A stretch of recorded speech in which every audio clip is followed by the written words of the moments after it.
आश्रम में फंसा है, अग्नि में कहोगे क्या कहा से नहीं महाराज, बहुत बड़ी बात कह दी, बहुत बड़ी बात। भगवान सुखदेव ने कहा व्यास जी से, बोले पिताश्री देव योग से कभी अग्नि में भी शीतलता प्राप्त हो सकती है क्या, जो आप बता रहे हो? चंद्रमा से भी ताप हो सकता है, गर्मी आ सकती है, परंतु इस मृत्युलोक में परिग्रह से भी सुख की उत्पत्ति हो, ऐसा न तो कभी हुआ है न होगा।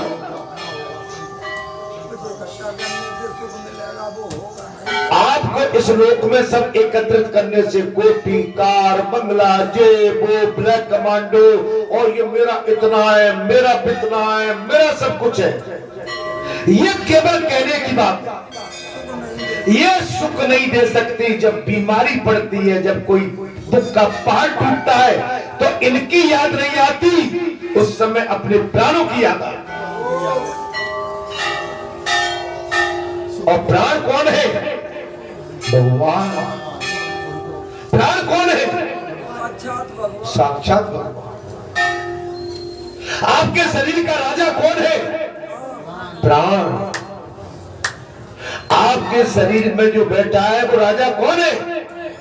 प्राण।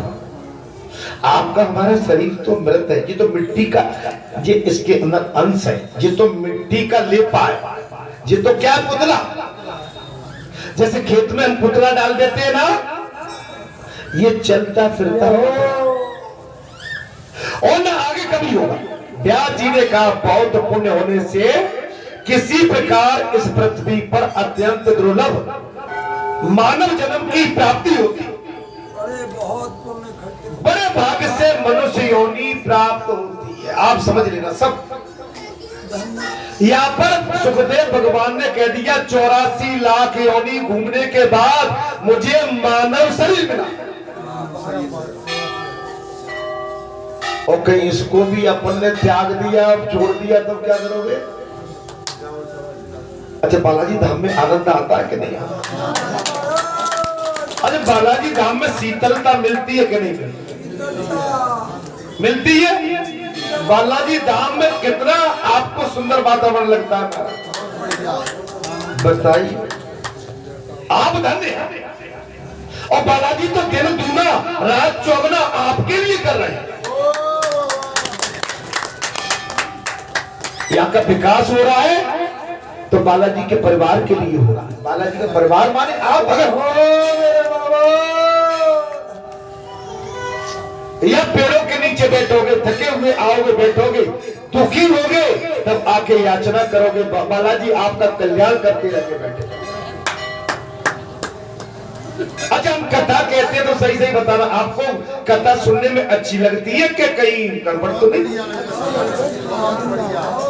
अरे एक बात और पूछ लेता हूं, मेरा चेहरा देखते देखते थक तो नहीं है? कभी नहीं। अरे कभी ऐसा होता है ना कि वही चेहरा रोज मिलता है नहीं। अगर आपके मन में कुछ हो तो मैं चेहरा बदल के भी आ जाऊंगा किसी दिन।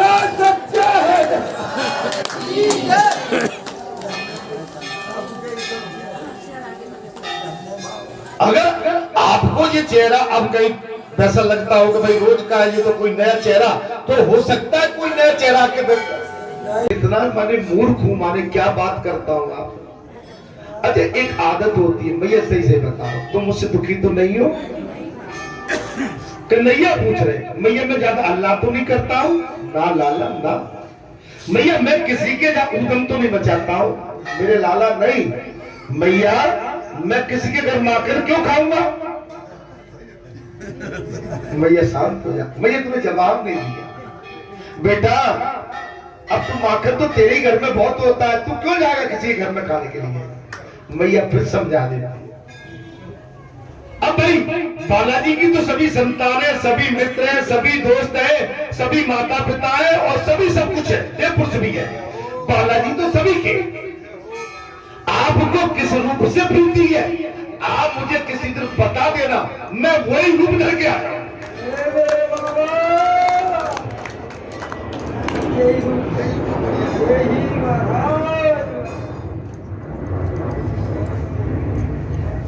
व्यास जी ने साफ कह दिया, बहुत पुण्य होने से किसी प्रकार इस पृथ्वी पर अत्यंत दुर्लभ मानव जन्म की प्राप्ति होती है। मानव जन्म बड़े पुण्य से प्राप्त होता है, बड़े भाग्य मानुष तन पाता, उसे पाकर यदि मनुष्य गृहस्थ धर्म का तत्व जानने वाला हो तो उसे क्या नहीं मिल सकता, मगर मर्म। गृहस्थ धर्म माने गृहस्थ तो महाराज कौन, राजा हरिश्चंद्र भी थे, दशरथ भी थे, जनक थे, महाराज प्रहलाद थे, ध्रुव थे, मीरा थी, अरे सूरदास, तुलसीदास थे। तुलसीदास तो ऐसे थे कि अपनी पत्नी से बेहद प्रेम करते थे, अपनी पत्नी के बगैर एक पल नहीं रह पाते, इतनी प्रीति थी अपनी पत्नी के प्रति। महाराज शादी हुई, अब समझो सावन का महीना तो मर के चली गई, बाबा तुलसी अपनी पत्नी के बगैर नहीं रह पाते। याद आई, सावन का महीना पानी के रोज छू के मारा, और तुलसी बाबा उठे और अपनी पत्नी की याद में ससुराल के लिए महाराज रवाना हो गए। पहुंच गए घनघोर बरसा, ताल तलैया लांघते हुए, और पहुंच गए महाराज अपनी ससुराल की चौखट पर। अब तो आगर लगी यति के बाद आगर, पहले पौर होती, आगर एक ही होती, जरों के। अब उन्होंने क्या किया, सांप लटक रहा था महाराज, पानी गिर रहा था, सांप लटका। बाबा तुलसी ने कहा कि शायद रस्सी होगी, और सांप को पकड़ के और गौक में झरोके में पहुंच गए, और जाके जहां उनकी धर्म पत्नी रत्नावली सोई थी,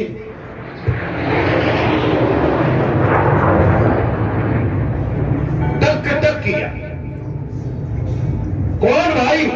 बोले मैं तुलसी, और पानी गिरना जोरदार। तुम जहां कैसे आए? बोले मैं यहां रस्सी पकड़ के। तब रत्नावली ने देखा रस्सी नहीं, ये तो सांप है। तुम पत्नी ब्रह में पागल हो गए, रस्सी सांप को रस्सी मार रही। उस समय कहा कि इस समय मौका है, सही निशाना लगा दो। जो मुझसे इतनी प्रीति करती है, और यही प्रीति कहीं भगवान में लगा देंगे तो मेरा भी उद्धार और बाबा तुलसी का भी उद्धार। उसी समय कह दिया, अश्वचरण कह देर मन, जहां से ऐसी प्रीति, ऐसी जो श्री राम में हो दिन जो भैली। तुलसी, तुम इस चमड़ी से इतना प्रेम करती हो, वही प्रेम भगवान में लगा दो, तुम्हारा मेरा दोनों का कल्याण हो।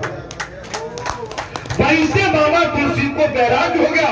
अरे तुलसी तुलसी सब कहे, तुलसी बन की खार, हो गई कृपा राम की, सो बन गए तुलसीदास। हो गई कृपा सो बन गए तुलसीदास। महाराज ज्योत सही लगना चाहिए, निशाना सही हो तो काम भी ठीक होता है।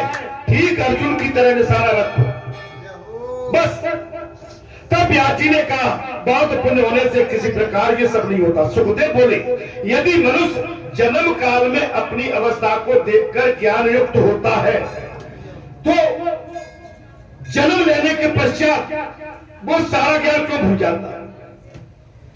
भाई माता के गर्भ में तो पूरा ज्ञान रहता है, और जन्म लेने के बाद वो मृत्यु लोक में पूरा ज्ञान और पीछे की याददाश्त क्यों भूल जाता है? व्यास जी ने कहा, मनुष्य का पुत्र हो अथवा गधे का बच्चा,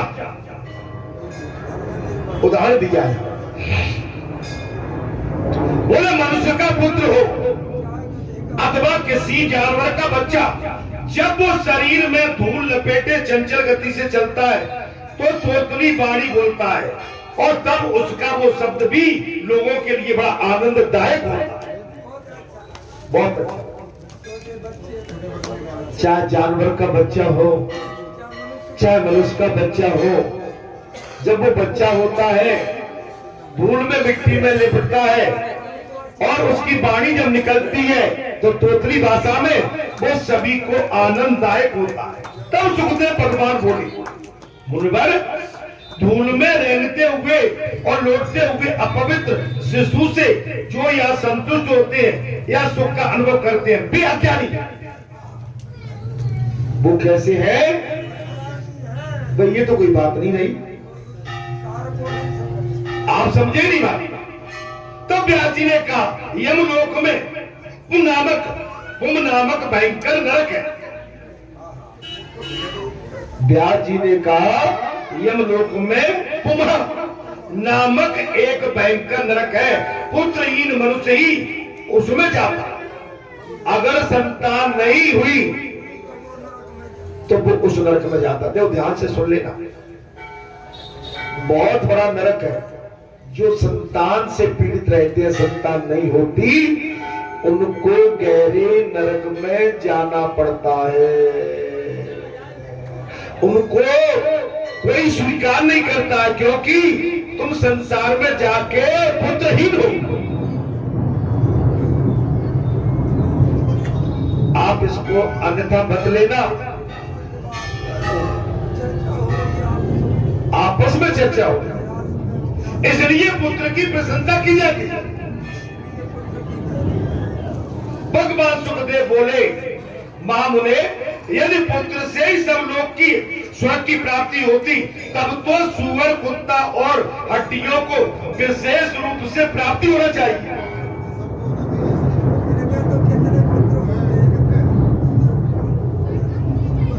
भगवान सुखदेव बोले, बैठिए, हे महामुने, अगर पुत्र से ही सबको संतुष्टि होती, तब तो सुअर, कुत्ते और हड्डियों को विशेष रूप से मुक्ति प्राप्त होती। महाराज, इसमें दिया है,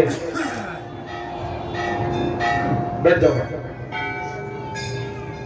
8 अठंगर 12 बंगर 4 चका 2 तुरई।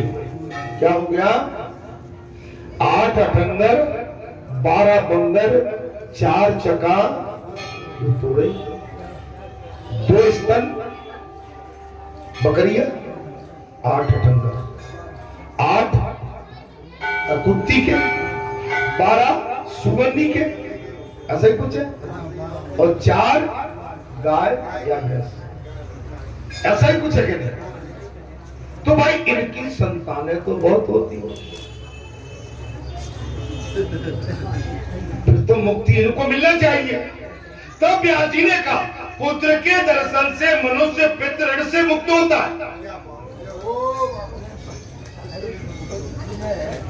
महाराज हकीकत है, वैसे फंसा नहीं रहे। जो मृत्यु लोक में आ गया, मेरी बात को समझना, अगर वो पुत्रहीन कहीं वापस चला गया तो वहां देवलोक में, पितृलोक में भी लोग उसके दर्शन करने से कतराते।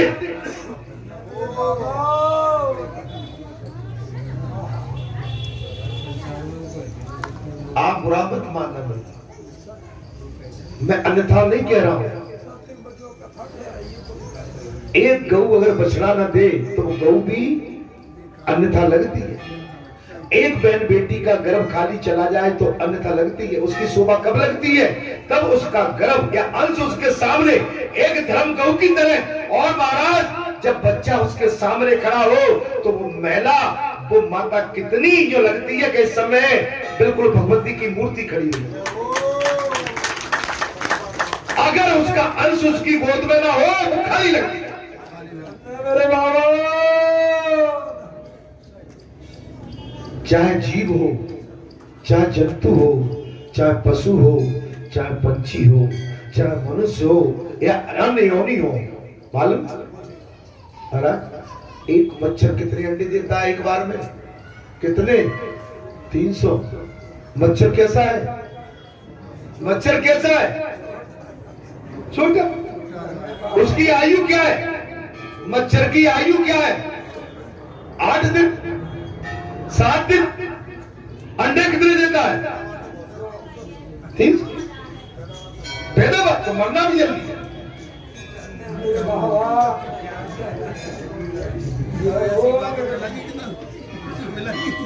अरे मैं तो पक्की बात बता रहा हूं, पढ़ लेना क्या। अरे आप तो क्या भाई, आप देखिए आपके हिंदुस्तान में इस समय वोटर कितने हैं? आपकी लोकसभा में इस समय वोट डालने के लिए पूरे हिंदुस्तान के अंदर वोटरों की संख्या क्या है?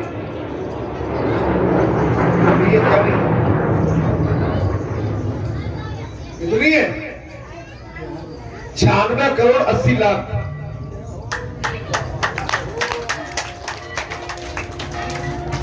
अच्छा, लोकसभा सीट कितनी है? कोई नहीं बता देगा। अरे तो फिर क्या ज्ञान है तुम्हें? फिर कैसे हिंदुस्तान में रहते हैं?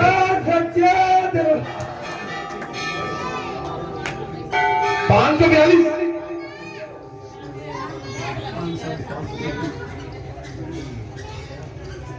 हिंदुस्तान में राज्य कितने हैं? 29। अरे कुछ ज्ञान की बात भी कर लिया करो मेरे भाई।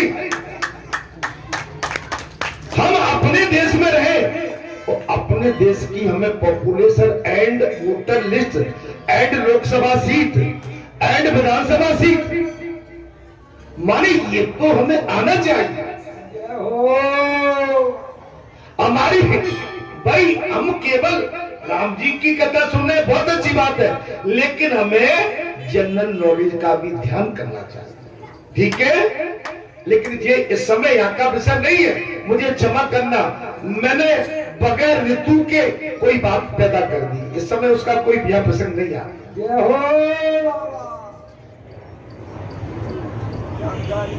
जानकारी तो होना चाहिए, जानकारी सब रखी, और जानकारी नहीं रखी तो हम तो भाई कुछ भी नहीं माने जाएंगे।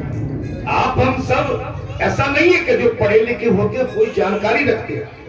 माने आजकल तो टीवी पर आप शाम को इतने बढ़िया आपकी नेशनल जो न्यूज रहती है, 1 घंटे आप नेशनल न्यूज को पकड़ लो, 1 घंटे के अंदर आपको पूरे वर्ल्ड, माने मैं तो भारत की तो क्या बात करूं, आपको पूरे वर्ल्ड की संसार की जानकारी मिल जाएगी 1 घंटे। बोलो सियापत राम। तब व्यास जी ने कहा, पुत्र के दर्शन से मनुष्य पितृ ऋण से मुक्त हो जाता है। व्यास जी ने बहुत बड़ी बात कह डाली महाराज। बोले पुत्र के दर्शन मात्र से पितृ ऋण से मुक्त हो जाता है, और पौत्र के दर्शन से वो देव ऋण से मुक्त हो जाता है। अगर पोता हो तो देव ऋण से मुक्त हो जाता है, और प्रपौत्र को भी देख ले तो वो स्वर्ग का निवासी हो जाता है। ये व्यास जी ने कहा, अगर प्रपौत्र माने पंथी को देख ले तो स्वर्ग लोक का निवासी हो जाता है। तब सुखदेव भगवान बोले, गीत दीर्घ जीवी होता है। भगवान सुखदेव ने कहा, मुनिवर अभी पता का नाता नहीं लगाया जा। मुनिवर, गीधराज दीर्घ जीवी होता है, वो तो सदा अपनी कई पीढ़ी संतानों को क्रम से देखता है, किंतु क्या वो मोक्ष को प्राप्त हो जाता है? तब सूत जी कहते हैं, इस प्रकार कहकर सुखदेव जी वन में चले गए। बड़ा वाद विवाद हुआ है पुत्र पिता में, रुके नहीं, वन को चले गए। अपने पुत्र सुख को गृहस्थी की ओर से निष्प्रय देख चेटी काने दुखी होकर व्यास जी से कहा, श्रेष्ठ मुझे आज्ञा दीजिए जिससे मैं पुत्र के लिए तपस्या करूं। अब मैं दोबारा तपस्या करूं। अभी मैं इस कथा में एक प्रसंग जोड़ देता हूं। जब सुखदेव भगवान जाने लगे तो भगवान व्यास जी पीछे लगे। क्या पीछे? बोले, हे पुत्र, हे पुत्र। पीछे, आगे आगे सुखदेव, पीछे पीछे व्यास जी। और एक सरोवर में कुछ बालाएं माने निर्वस्त्र होकर सरोवर में स्नान कर रहे। जब भगवान सुखदेव निकल गए तो उन्होंने अपना वस्त्र नहीं ढका। जब व्यास जी निकले तो उन्होंने तुरंत अपने बदन को कपड़ों से, ये वृत्ति, ये दृश्य स्वयं वेद व्यास जी ने देख रखा था और पीछे पीछे दौड़ते चले जा रहे। हे पुत्र, वो कहते हे पिता। बोले हे पुत्र। बोले किसका पिता, कौन पुत्र? और जब देखा सुखदेव भगवान ने कि मुझे मेरे पिता छोड़ेंगे नहीं, तब जाके उन लताओं में वृक्ष में ही समा गए। आवाज आने लगी, अदृश्य हो गए। बोले हे पुत्र। वो भी कहे हे पुत्र। बोले तुम मुझे अपना पुत्र क्यों कहते? बोले तुम क्यों कहते हो? इस संसार में हम आने जाने में, मृत्युलोक में न जाने तुम कितनी बार मेरे पुत्र, मैं तुम्हारा पिता और मैं तुम्हारा पुत्र, तुम मेरे पुत्र बन चुके हो। इसलिए ये वो माया का जाल छोड़। अर्थात जब वापस हुए उसी मार्ग से, तो व्यास जी ने वो पूरा बस धारकर वो बालाएं खड़ी थी, उनसे पूछा देवियों जी बताओ, मेरा जवान पुत्र 18, 20, 25 साल का निर्वस्त्र होके और भाग के निकल गया और मैं वस्त्र धारण किए था और तुमने मुझे देखकर अपना शरीर को ढका, तो उनने कहा तुम्हारा पुत्र,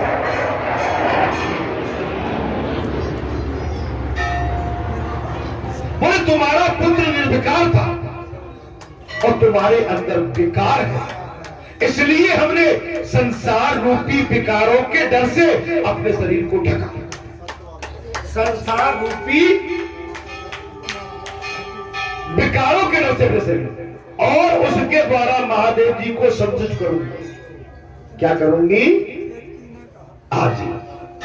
अच्छा, जिससे मुझे वंश की वृद्धि करने वाला श्रेष्ठ पुत्र प्राप्त होगा, ऐसा निश्चित करके व्यास जी की आज्ञा पाकर पतिव्रता चेटकाने हाटकेश्वर क्षेत्र में जाकर तपस्या प्रारंभ की है और उसने भगवान शंकर की स्थापना करके उनके आगे निर्मल जल से भरी हुई, निर्मल जल,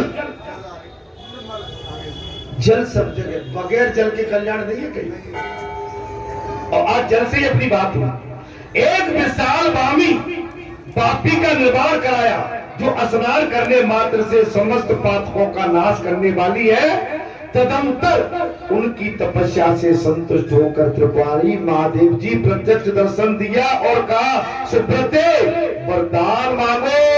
ओम जय शिव ओंकारा, हरि शिव ओंकारा, ब्रह्मा विष्णु सदा शिव हरदामी दारा।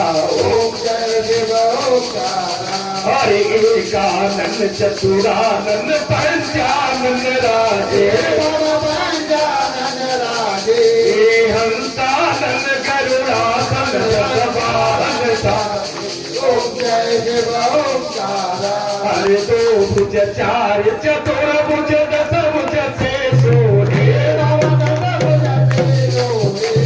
तीनों रूप निरखता, जब बन जन सोहे। ओम जय शिव ओंकारा। हरे प्रेतांबर पीतांबर बागांबर अंगे, सनकादिक ब्रह्मादिक सनकादिक संगे।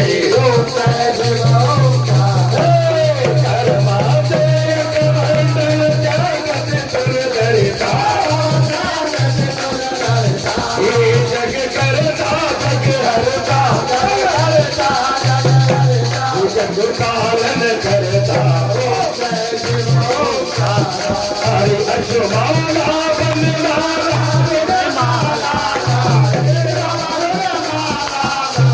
हे सपुरारी कंसारी, सपुरारी कंसारी, करमाला धारी। ओम जय शिव ओंकारा। हर जो सती योगिन कारत ने करत भैरो, देश करत भैरो, हे भारत सागर गंगा, हे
स्तुति की है हमारा।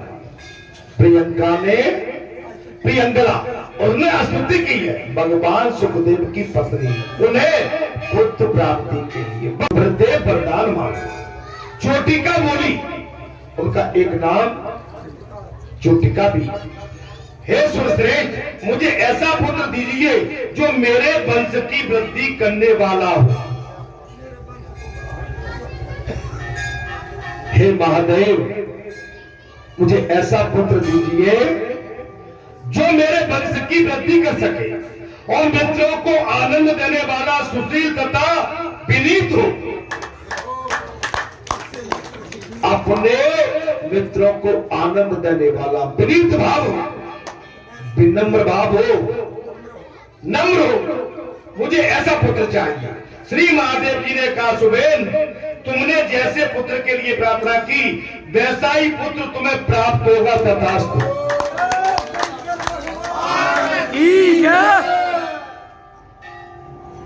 हे सुप्रे, तुमने जैसे पुत्र के लिए मनोकामना की है वैसा ही पुत्र तुम्हें प्राप्त होगा, इसमें संदेह नहीं।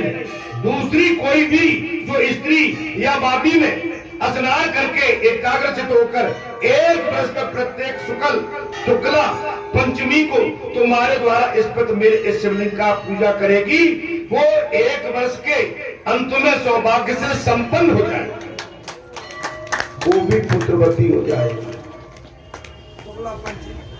शुक्ला पंचमी के दिन वो भी पुत्र से सौभाग्य से प्राप्त होगी। इसी प्रकार जो पुरुष स्नान करके सकाम भाव से मेरी पूजा करेगा वो मनोवांछित फल की प्राप्ति करेगा, और जो निष्काम भाव से मेरा पूजन करेगा वो मोक्ष को प्राप्त होगा। निष्काम भाव आपकी चाहत। एक बात और मैं बता दें, भगवान से मांगने में थोड़ा संकोच, भगवान बगैर मांगे बहुत कुछ दे देते हैं।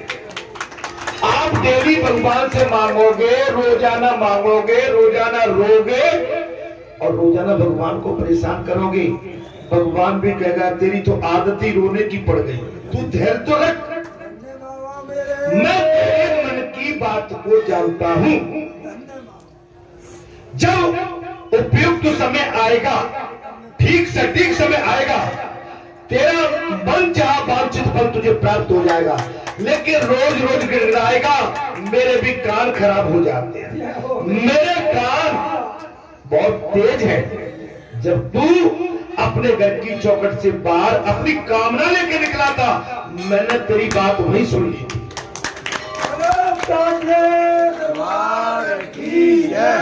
तू रोता क्यों? डेली रोता क्यों? तू नमन कर, साष्टांग दंडवत कर, तू धीर धर, मेरा भजन भज, मेरी गाथा गा, धर्म कर, धर्म के साथ चल, मनुष्य के साथ सकुशलता का गुहार रख, अपनी प्रसन्नता के लिए सामने वाले को भी प्रसन्न रख। देख मैं तेरे आंगन में कैसे कमल के फूल खिलाता हूं।